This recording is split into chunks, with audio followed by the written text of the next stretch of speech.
So hey hello everyone, আমি হচ্ছে তোমাদের অনন্যা। আর আমি সেদিন চলে গিয়েছিলাম সোমবারের দিন বোলবম যাত্রার উদ্দেশ্যে।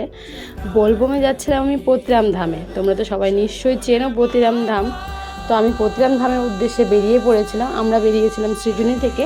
সৃজনী থেকে আমরা কল্যাণী ঘাট যাব। কল্যাণী ঘাট যাওয়ার পরে সেখান থেকে চান ধান করে জল নিয়ে পতিরামের যাত্রার উদ্দেশ্য করব। তো এবার চলো, ভাইও ছিল আমাদের সাথে। ভাই যেহেতু ক্যামেরা ধরেছিল বলে ভাইকে দেখা যাচ্ছিল না। তো আমরাও খুব আনন্দ করতে করতে বেরিয়ে গেলাম, যাচ্ছিলাম কল্যাণী ঘাটের দিকে। আর এই কল্যাণী ঘাটে মানে প্রচুর লোক হয়েছিল যারা যাচ্ছিল, কারণ কি এটা ছিল শেষ সোমবার। আর এই সোমবারের পরে আর একটা সোমবার পড়েছে, কিন্তু সেই সোমবার হয়তো সেরকম ভিড় হবে না, এটাই শেষ সোমবার পড়েছে। তো এবার ভিড় তো প্রচণ্ডই ছিল, মারাত্মক পরিমাণ। কল্যাণী ঘাটের অবস্থাও দেখতে পাচ্ছ, খুব ভিড় ছিল। আমরা ইতিমধ্যে পৌঁছে গেছি কল্যাণী ঘাটে। আর কল্যাণী ঘাটেও অনেক ভক্তদের আগমন, তারা যাচ্ছে পতিরামের উদ্দেশ্যে এখান থেকে স্নান করে জল নিয়ে। তো কল্যাণী ঘাটে যাওয়ার পরে সব লোকজন দেখে নেওয়ার পরে আমরাও চলে গেলাম, সবাই নাচানাচি করছে, খুব আনন্দ করছে। তো আমরাও নেমে গেলাম ঘাটে। আর ঘাটে নেমে যাওয়ার পরে আমি তো স্নান করব না, কারণ আমার ঠান্ডা লেগে যাবে বলে আমি চান করিনি। তো আমার ভাই আর আমার হাজব্যান্ড ওরা চান করেছিল। আর তোমরাও কে কে এইভাবে ঘাট থেকে স্নান করে, কল্যাণী ঘাট থেকে স্নান করে পতিরাম ধাম অবধি যাও? আমি তো যাই না, কারণ কি আমার ঠান্ডা লেগে যাবে, সেই জন্য আমি যেতে পারি না। আমার বর আমার ভাইয়েরা এখন স্নান করবে ঘাটে। তো আমার বর আমাকে দিয়ে দিচ্ছিলো পার্স, ওর যা যাবতীয় জিনিস ছিল দিয়ে ও যাবে এখন চান করতে ঘাটে। দেখো, এখন আমরা নদীতে নামার উদ্দেশ্যে আস্তে আস্তে এগিয়ে চলছি।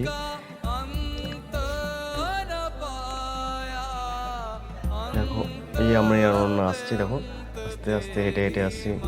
আর নদীর ধারে কত ভক্তদের দেখো ভিড় লেগে আছে, সবাই তারাও নদীতে চান করার উদ্দেশ্যে চলছে এখন।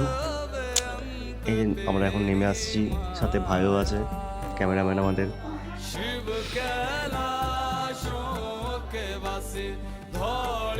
দেখো অন্য থেমে গেছে, জানি না কোটা রাস্তা কী করবে, তাও ওকে নিয়ে আসার জন্য আমরা এসেছি, যে আমরা ওকে নিয়ে যাবো বাবার কাছে।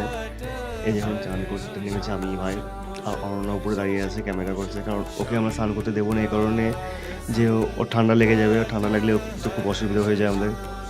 তাহলে তখন রাস্তায় হেঁটে যাবে, জানি না সে যেতে পারবে কি পারবে না। তাও আর হ্যাঁ হ্যাঁ, আমি ঠিক হেঁটে যেতে পারবো। হেঁটে আবার যেতে পারবো না, অবশ্যই হেঁটে যেতে পারবো। তো ওরা চান করছে আর ভাই আমাকে জল তুলে দেবে, কারণ আমি তো জল নামতে পারবো না। সেই জন্য ও আমাকে জলটা উঠিয়ে দেবে, যে ভাই চান করছে আমার ঘরটা নিয়ে ও জলটা আমাকে তুলে দেবে। আর এদিকে এও দাঁড়িয়ে আছে, ও চান করবে, কারণ ওই খুব দুষ্টু, নদীর দিকে চলে যায় বলে ও ওকে দাঁড় করে চান করাচ্ছে। তো ভাই চান করে চলে এলো আমাকে ঘরটা দেওয়ার জন্য। আর আমি এই ঘরটা নিয়ে এখানে আরও কয়েকটা মন্দির আছে, এখানে জল দেওয়ার পরে আমরা চলে যাব ধামের উদ্দেশ্যে। জল ভরিয়ে নিয়েছি আমরা। এবার ওরও স্নান করা হয়ে গেল, ও উঠে আসছে জল থেকে। আর ও আলাদা ঘট নিয়েছিল আজকে, আর আমরা আলাদা ঘট নিয়েছিলাম। ওর ঘটে ও জল নিয়ে নিয়েছে, আর আমাদের ঘটে আমরা জল নিয়েছি। মানে ওর জন্য আলাদা ঘটই নিয়েছে জল তোলার জন্য। তো আমরা চলে এসেছি, এটা হচ্ছে গ্র্যান্ডসনের সামনে। ওদিক দিয়ে আমরা যাচ্ছি, সত্যজিৎ মঞ্চ হয়ে আমরা যাচ্ছি প্রথম ধামে ট্যাঙ্গোর থেকে। তো এই যে ভাইও সাথে যাচ্ছে আমাদের। ভাইকে ক্যামেরা ধরতে দিচ্ছি জন্য ভাই ক্যামেরা বেশি আসতে পারছে না, কারণ ও ক্যামেরা ধরছে। ভাই তো এবার প্রথমবার যাচ্ছে সৃজনী থেকে পতিরাম হেঁটে। জানি না যেতে পারবে কিনা, ওর কেমন লাগছে সেটা ওর মুখে আমরা শুনি। বল তোর কেমন লাগছে? আমি এবার বালুঘাট সৃজনী থেকে প্রথমবার পতিরাম ধাম পর্যন্ত হেঁটে যাচ্ছি। তো তোমরা শেষ পর্যন্ত দেখবে যে আমি হেঁটে যেতে পারি নাকি। দেখো, একটি ছোট বাচ্চা, সে সাহস নিয়ে মনে। আর বাচ্চাটারকে দেখে বোঝা যায় যে বাবার শক্তি কতটা, বাবার ভক্তি থাকলে অবশ্যই যাওয়া যায়। বাচ্চাটা বেরিয়ে গেছে সাহস নিয়ে। তো আমরা এখানে বসেছিলাম, দেখছি একজন বেরিয়েছে, উনিও পতিরাম যাত্রার উদ্দেশ্যে রাস্তায় ডন্ডি কেটে যাচ্ছে। আমরা একটু রেস্ট নিতে বসেছিলাম রাস্তায়, তারপরে আমরাও বেরিয়ে গেলাম।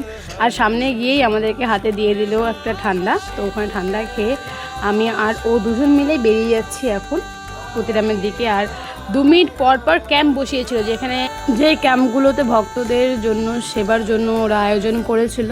ঠান্ডা জল, মিষ্টি, টাটা এইসব কিছু প্রত্যেকটা জায়গায় জায়গায় দিচ্ছিলো। আমরা এখন চলে যাচ্ছি পরানপুর থেকে বেরিয়ে। পরানপুরে আমরা একটু ক্যাম্পে দাঁড়িয়ে যে ঠান্ডা নিয়ে এলাম। তো তো ওখান থেকে নামার পরে আমরা চলে যাচ্ছি সোজা প্রতিরামের উদ্দেশ্যে। রাস্তায় যেতে যেতে আবার একটা ছোট্ট বেবির সাথে দেখা হয়ে গেছে, ছোটো বাচ্চা। সেও যাচ্ছে, প্রায় 2.5-3 বছর বয়স হবে, সেও হেঁটে যাচ্ছে রাস্তা দিয়ে। বাবার টান কত পরিমাণ। আমি এর আগের বারও হেঁটে গেছি, কিন্তু জানি না এবার আমার বেশি খুব কষ্ট হচ্ছিল, হয়তো আমার ওয়েটটা বেশি হয়ে যাওয়ার জন্য এবার আমার হেঁটে যেতে প্রচণ্ড কষ্ট হচ্ছিল। তো তারপরেও আমি অবশ্যই যাবো, বাবা যদি চাই আমি প্রতিরাম ধাম পর্যন্ত অবশ্যই যাব। তো আমরা একটু পর কিছুক্ষণ পর গিয়ে বসবো, একটু রেস্ট নেবো। আবার বেশি হাঁটতে পারছিলাম না, পা প্রচণ্ড ফুলে যাচ্ছিলো, ব্যথা হচ্ছিলো। আমার হাজব্যান্ড টিপে দিচ্ছিলো, তারপরে আমি হাঁটছিলাম। তো একটু আমরা বসি। দেখো তোমাদের সবার প্রিয় অনন্যা আর হেঁটে যেতে পারছে না, সে বলছে না আমি আর যেতে পারছি না, কিন্তু আমি বলছি না তোমাকে যেতেই হবে, কারণ তুমি এতটা পথ এসেছো হেঁটে হেঁটে, আর অল্প একটু চলো। দেখো আমি ভাই অনন্যাকে মোটিভেট করছিলাম যে চলো, দেখো বাচ্চাটাও আগে এগিয়ে যাচ্ছে, তো তুমি কেন যেতে পারবে না? তো ও দেখে ভাবছে যে হ্যাঁ আমি ওই পারছি, তো আমি কেন পারবো না যেতে। তো আমি ওকে বলছি, সেটাই বোঝাচ্ছি হ্যাঁ তুমি যেতে পারবে, কিন্তু না নিজেকে ভেঙে পড়লে চলবে না। তো আমি আর ভাই অনেক কষ্ট করে তাকে আস্তে আস্তে বলছি চলো, ধরে তাকে নিয়ে যাচ্ছিলাম যে না অল্প গেলে আর হয়ে যাবে তোমার, কারণ ওর খুব অসুবিধা হচ্ছিলো, পাগুলো অনেক ফুলে গিয়েছিলো, কারণ ওর শরীরটা অনেকটা, দেখো ওর শরীরটা অনেকটা হেভি হয়ে যাওয়াতে ওই হাঁটতে অসুবিধা হচ্ছিলো। কিন্তু আমি ওকে তো মোটিভেট করছিলাম না যেতেই হবে তোমাকে। তো আস্তে আস্তে আমি ওকে কাঁধের মধ্যে হাত দিয়ে আমি আর ভাই অনেকক্ষণ ধরে ওকে নিয়ে যাচ্ছি, কারণ শেষমেশ আমরা যাত্রাটা পূরণ করলাম। আর 1-2 কিলোমিটারের পরেই আমরা পৌঁছে যাব প্রতিরামে। দেখো আমরা এখন রোলার মোড় চলে এসেছি, ব্যাস এই প্রতিরাম। তো অনেক কষ্ট করে প্রতিরাম পৌঁছে গেছে। এখন আমরা প্রতিরাম নদীতে নামছি, নদীতে স্নান টান করবো, করে আবার যাব পুজো দিতে। তো অনন্যা হেঁটে হেঁটে আসছে। তো এখন আমরা নদীতে যাওয়ার জন্য প্রস্তুত হয়ে গেছি। দেখো নদীতে নামছি আমরা, এবার সব ভক্তরা দেখো ডন্ডি কেটে যাচ্ছে। এবার আমিও নেমে গেলাম নদীতে স্নান করার জন্য ভাইয়ের সাথে, কারণ আমার ভয় লাগে একা একা নদীতে স্নান করতে। আর এই জায়গাটা পুরো ঘিরে দিয়েছিল, যদিও যেখান থেকে ঘেরা দিয়েছিল সেখান থেকেই স্নান করতে হবে, ওই সাইডে যাওয়া যাবে না। তো ওই সাইডে প্রচুর নৌকা এবং পুলিশ গার্ড ছিল। তো আমিও নেমে গেছি স্নান করতে। আমি এবার স্নান করে উঠে যাব মন্দিরে যাওয়ার জন্য, আর এবার ওরাও আসবে চান করার জন্য। ভাই ছিল, ভাইকে সাথে নিয়ে আমি চান করেছি। আমার খুব ভয় লাগছিলো, প্রচুর লোকজন এখানে চান করছিল, তারপরেও জল বেশি ছিল জন্য আমার খুব ভয় লাগছিল। তো স্নান করে আমি চলে এসেছি। এবার আমার বর আমার ভাইয়েরা যাবে স্নান করার জন্য। ওরাও স্নান করে ওরা ভেবেছে ডন্ডি কাটবে দুজনাই। তো আমার বর যেহেতু ডন্ডি কাটবে সেজন্য ওরও ইচ্ছে, ও ডন্ডি কাটতে যাবে।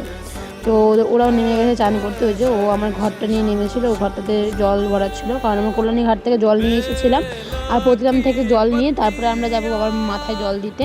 তো ওরা জলে নেমে স্নান করে উঠে এসে ওই যে এখানে মন্দির বানিয়ে ছোটো ছোটো শিব বানিয়ে আর কি পুজো করতে হয়, পুজোটা করে নিয়েছে। আর এই যে ডন্ডি কাটা শুরু হয়ে গেছে ও এখান থেকে ডন্ডি কেটে যাবে ওখান পর্যন্ত, মন্দির পর্যন্ত। ভাইও কাটছে ডন্ডি, ভাই এবার প্রথমবার কাটছে, কোনোবার কাটেনি ডন্ডি, এবার প্রথমবার কেটেছে, কারণ ও কেটেছে বলে ওকেও কাটতে হবে।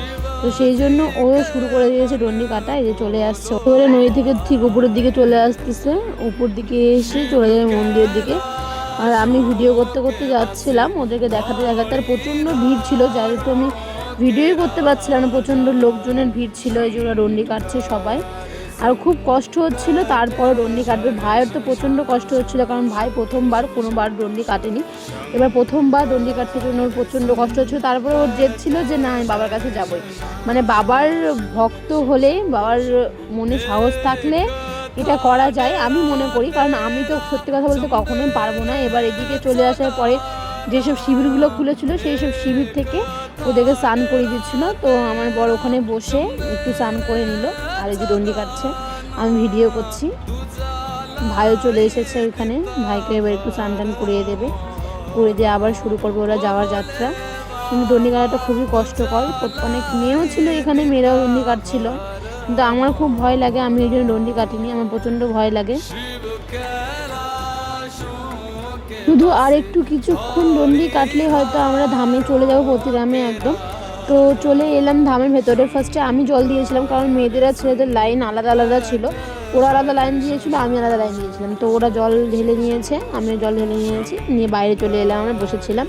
তো এবার একটু যেহেতু সকালবেলার সময় খিদা পেয়ে গেছিলো সারা রাত হেঁটে আসার পরে, তো বাইরে এসে দেখি অনেক দোকান বসেছিলো পরোটার। তো আমরাও একটুখানি পরোটা নিয়ে, ওখানে আমার মেয়েও এসেছিলো মার সাথে, পরোটা খেয়ে নিলাম। তো এবার আমরা চলে যাচ্ছি বাড়ির দিকে, আমাদের সব হয়ে গেছে, বাবার মাথায় জল দেওয়া হয়েছে, বাবার আশীর্বাদ সব করেছি। আর প্রচুর তো অবস্থা খুব খারাপ, এই যে ওর অবস্থা খুব খারাপ, ভাইয়েরও অবস্থা খুব খারাপ, ওদের শরীর প্রচণ্ড টায়ার্ড হয়ে গেছিলো, কিন্তু আমিও প্রচণ্ড মানে কি বলবো, হেঁটে এসে আমার শরীর প্রচণ্ড খারাপ। আর ওরা টন্ডি কেটে এসেছে, ভাবো ওদের শরীরটা কতটা খারাপ হয়ে গেছে। তো আমি টোটোতে আস্তে আস্তে একটু এনজয় করে নিচ্ছিলাম, একটু নেচে নিচ্ছিলাম, গান হচ্ছিল আশেপাশে সব দিকে। তো আমি একটু ডান্স করে নিচ্ছিলাম, ডান্স করতে করতে বাড়ি চলে এলাম। আর বাড়ি এসে সোজা চান করবো, জাস্ট শুয়ে পড়বো। মানে আমার শরীরটা এত বেশি খারাপ লাগছিলো, পা হাত তো ফুলে গেছিলো।